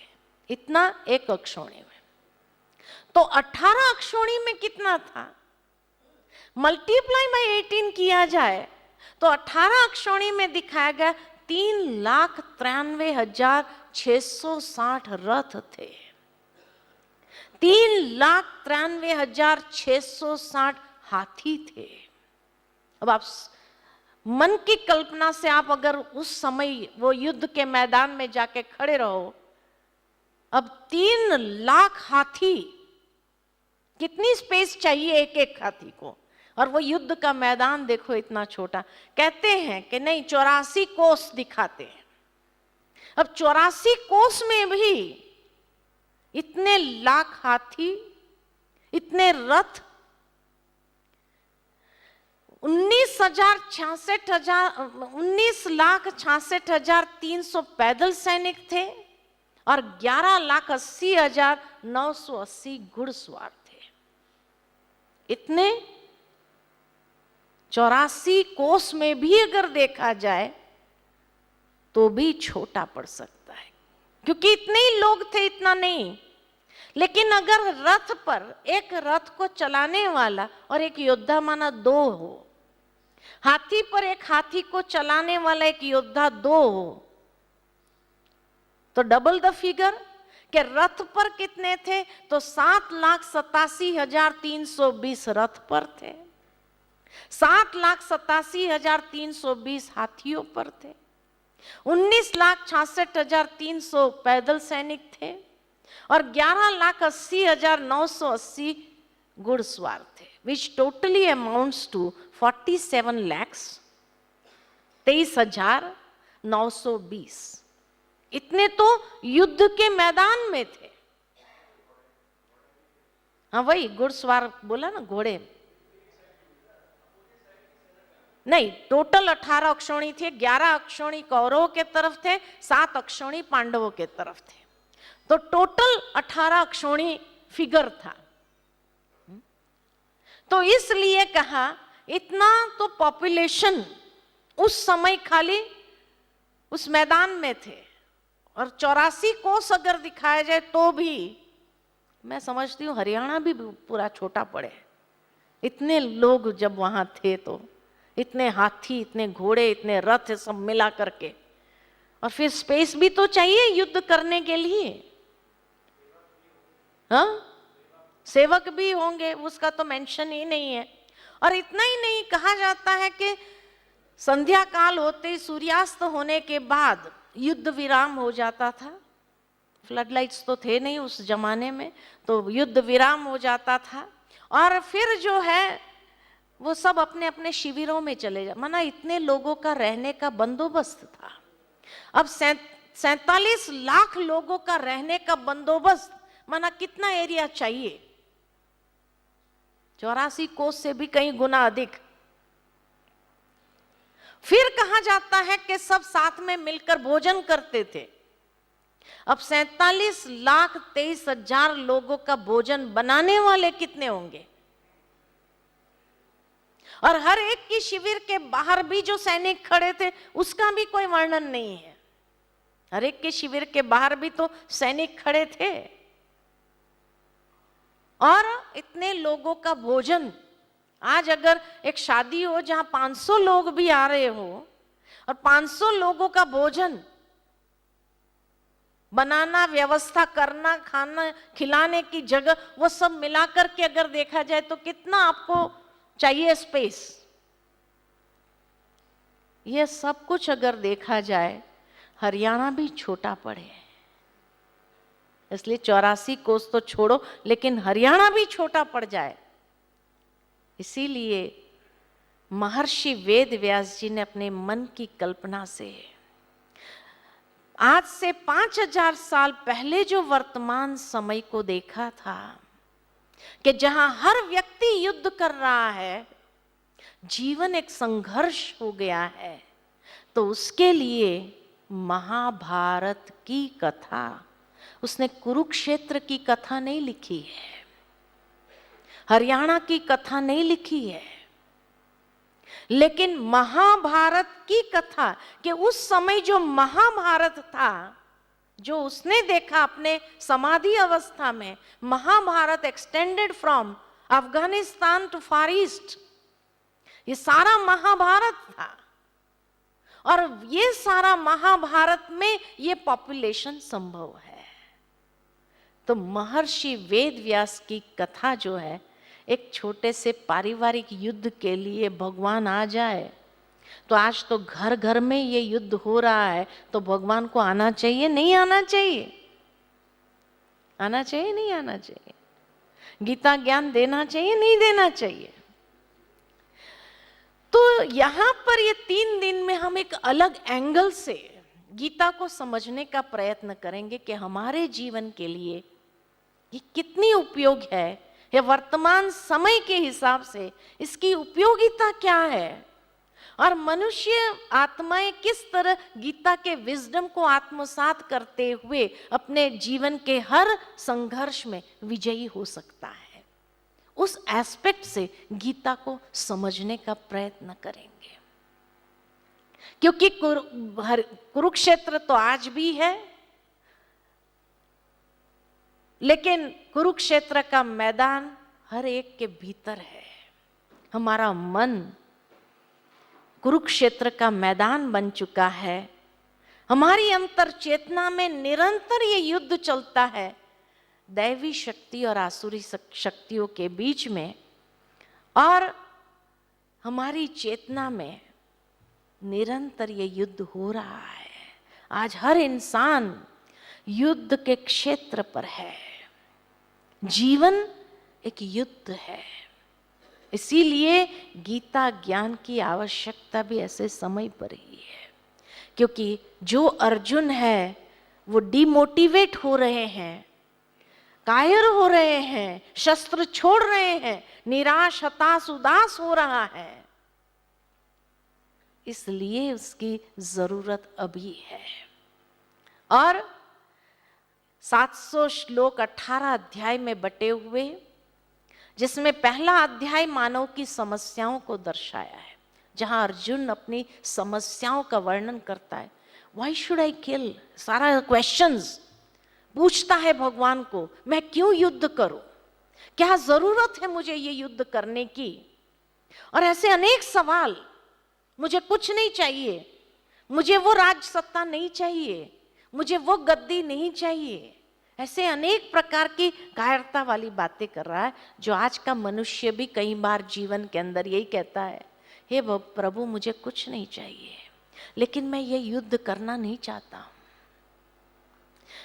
दूसरे अध्याय में मुख्य मुद्दे उठाए गए हैं और उसका समाधान दिया हुआ है।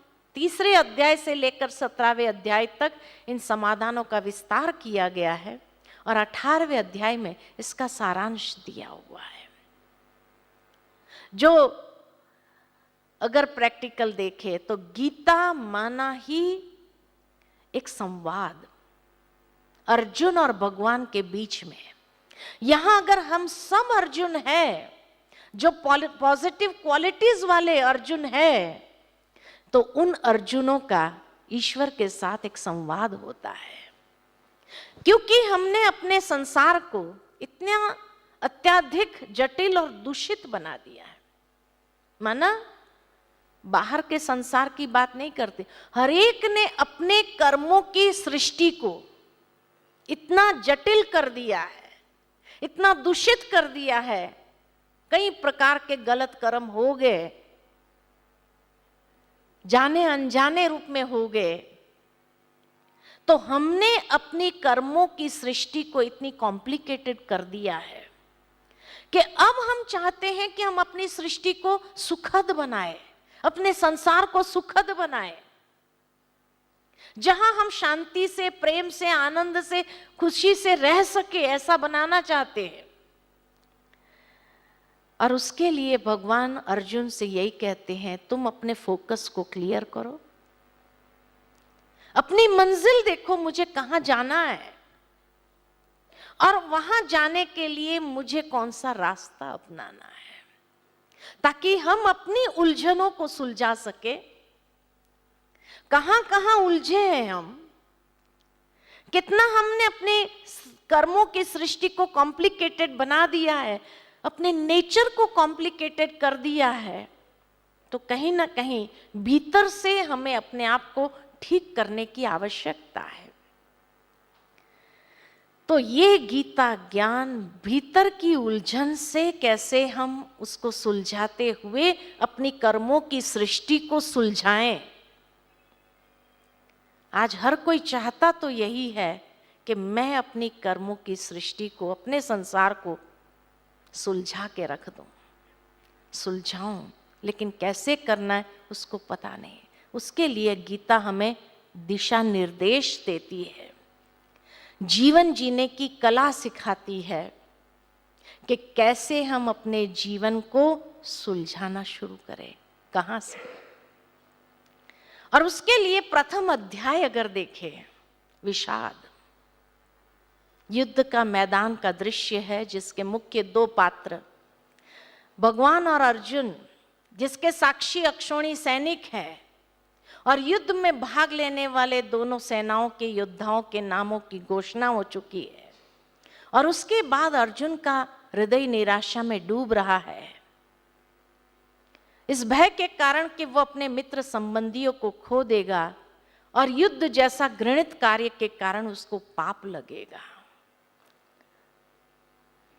आज दिन तक जब भी महाभारत देखते हैं, सुनते हैं, पढ़ते हैं, हमें यही सिखाया गया या बताया गया कि अर्जुन का जो विषाद था उसका कारण क्या था। कारण क्या था? किसके प्रति? कौन से परिवार के प्रति? हाँ? कहा कि जब उसने रथ को बीच में ले जाने के लिए भगवान से कहा, और जब उसने सामने भीष्म पितामह को देखा, गुरु द्रोणाचार्य को देखा, कृपाचार्य को देखा, अपने चाचा मामा काका सबको देखा, तो उसका मोह जागृत हो गया, ये हमें बताया जाता है। और इसीलिए उसने कहा कि हे प्रभु, मैं इन लोगों के साथ में युद्ध करना नहीं चाहता हूं, इन लोगों को मारना नहीं चाहता हूं, उसका पाप अपने सिर पे लेना नहीं चाहता हूं।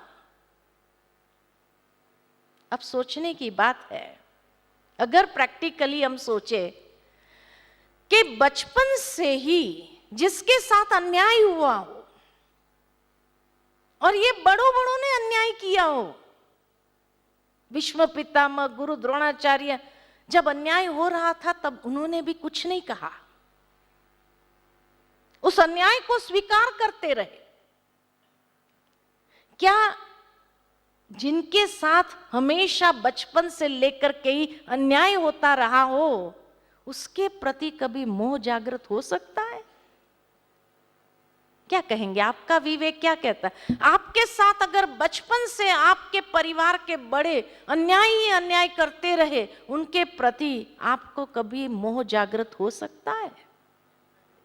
प्रैक्टिकल अगर सोचें तो क्या अर्जुन को उनके प्रति मोह जागृत हुआ जिन्होंने बचपन से उनके साथ अन्याय किया हो? क्या कहेंगे? नहीं, उनके प्रति मोह जागृत नहीं हुआ था। तो फिर किस लिए उसने डिप्रेस्ड होकर, क्योंकि उनका सामना वो पहले भी कर चुका था। दिखाते हैं जब अज्ञातवास में थे, जुए में जब हार गए तो कहा 12 साल वनवास, 13वां साल अज्ञातवास, और उस अज्ञातवास में अगर पहचाने गए तो पुनः 12 साल वनवास, 13वां साल अज्ञातवास। उस अज्ञातवास में पहचाने जाने नहीं चाहिए। महाभारत के हिसाब से अगर हम देखें, उस स्टोरी के हिसाब से अगर देखें, तो कहा जाता कि 12 साल वनवास पूरा करने के बाद जब 13वें साल अज्ञातवास आया तो उन्होंने अपना रूप बदली करके विराट राजा के नगर में वो छिपे, जो दिखाया गया है। और 13वां साल आरंभ होते ही दुर्योधन ने चारों ओर अपने सैनिक फैला दिए, गुप्तचर फैला दिए कि भाई उनको ढूंढ निकालो, क्योंकि वो पहचाना जाए तो फिर पुनः 12 साल शांति हो जाएगी। वो तो यही चाहता था, ये लोग सदा ही वनवास में रहे। तो इसलिए चारों ओर उसने अपने गुप्तचर भेज दिए पता लगाने के लिए कि वो कहाँ है। और एक गुप्तचर ने आकर के बताया कि शायद वो लोग विराट राजा के नगर में छिपे हैं। तो दुर्योधन बिना सोचे समझे सारी सेना लेकर के विराट राजा के नगर पर हमला बोल देता है। और उस समय अर्जुन सिंगल हैंडेड उस राजकुमार के साथ होते हुए उसको रथ चलाने के लिए कहा, सिंगल हैंडेड उसने सबको परास्त किया। उस समय भी उस सेना में भीष्म पितामह थे, गुरु द्रोणाचार्य थे, कृपाचार्य थे। जब उनका सामना कर चुका था वो, तो अब क्यों मोह जागृत हुए? उस समय मोह जागृत नहीं हुआ।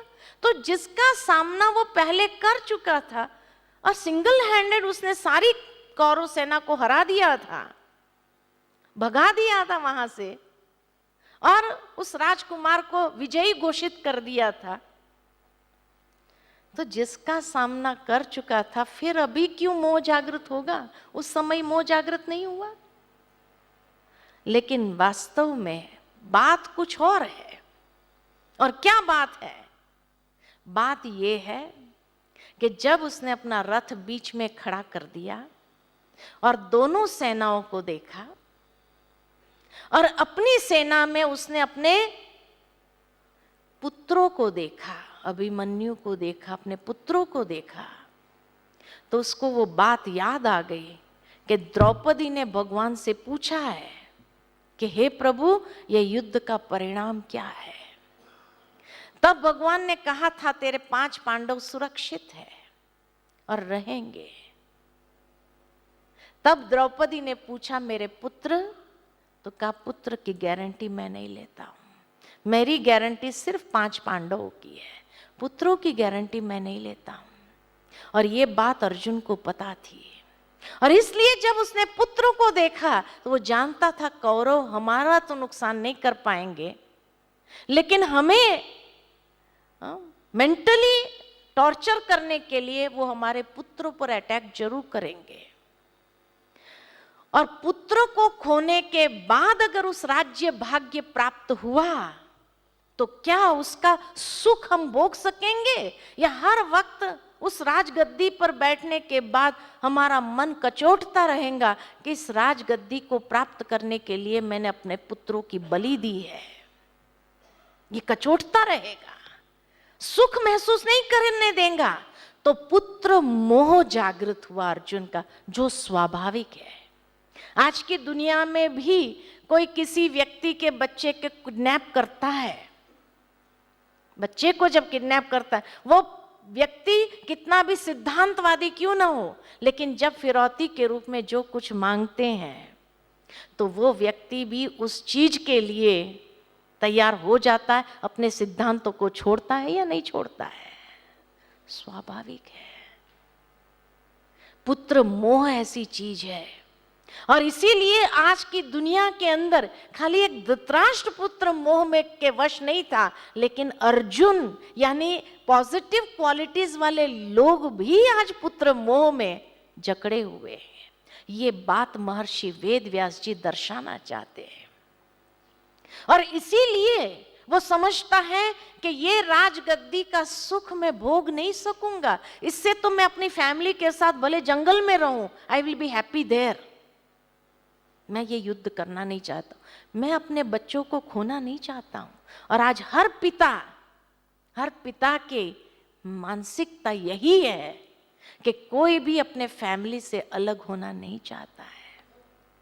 कई बार हम देखते हैं, सुनते हैं न्यूज में भी कि कई माता पिता सुसाइड करते हैं, उसके पहले वो अपने बच्चों को खत्म करते हैं कि भाई हम अगर खत्म हो जाएं, पीछे हमारे बच्चों की हालत बुरी हो, ये हम नहीं महसूस करना चाहते हैं। शरीर छोड़ने के बाद भी वो आत्मा महसूस करना नहीं चाहती है, इसलिए सोचते हैं वो भी नया जन्म ले ले, अच्छा है। पुत्र मोह ऐसी चीज है, और ये चीज दिखाए कि यहां अर्जुन भी इच्छाओं और संबंधों के जाल में फंसे हुए व्यक्ति की चेतना का प्रतीक है। हमारे मन के अंदर गुण और अवगुण दोनों चलते रहते हैं, जिसके बीच युद्ध चलता है। और कभी कभी मन जब थक जाता है, निराश हो जाता है, उदास हो जाता है, तो कई बार आसुरी शक्तियों के साथ युद्ध करने के लिए तैयार नहीं होता है। और वृत्ति भी आसुरी वृत्तियों के आगे हारने लगती है, बुद्धि भी घुटना टेक देती है अर्जुन की तरह। खास करके जब कोई लंबी बीमारी से गुजरते हैं, पारिवारिक कलह क्लेश बहुत बढ़ जाता है, जब असफलता पर असफलता मिलती है, जीवन में तनाव बहुत हो जाता है, तो व्यक्ति भी बुराइयों का सहारा पकड़ने का प्रयत्न कर लेता है, आसुरी वृत्तियों के आगे घुटना टेक देता है। इसीलिए ऐसे समय पर भगवान साथी बनकर खड़ा हो जाता है और उसको घुटना टेकने नहीं देता है, सच्चाई को घुटना टेकने नहीं देता है। भगवान उस समय आकर खड़ा हो जाता है। इसलिए कहा जाता भगवान उसी के साथ है जो सच्चाई के मार्ग पर सकारात्मक दिशा को लेकर के चलते हैं, उसी के साथ है। और ये प्रैक्टिकल है। और तब अर्जुन के जो सारी प्रश्नावली है पहले अध्याय के अंदर, वो आज के युग के मनुष्य की समस्याओं को दर्शाए। तब दूसरे अध्याय में फिर सांख्य योग की बातें, जो दूसरे सेशन में हम देखेंगे कि फिर भगवान ने क्या विजडम दिया, ऐसे लोगों के लिए विजडम क्या है।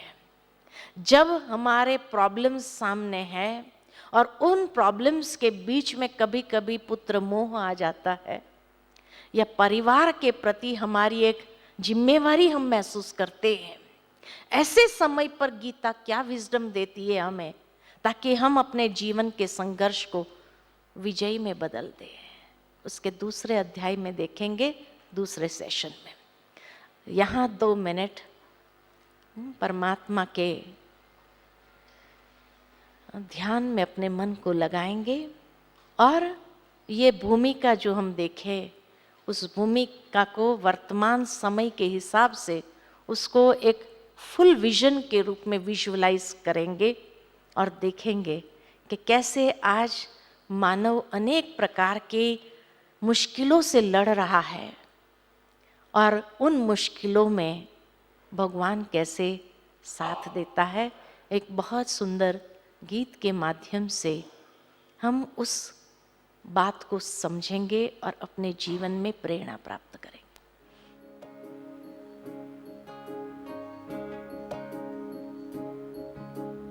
ये मत कहो खुदा से मेरी मुश्किलें बड़ी हैं, ये मत कहो खुदा से मेरी मुश्किलें बड़ी हैं, ये मुश्किलों से कह दो मेरा खुदा बड़ा है। आती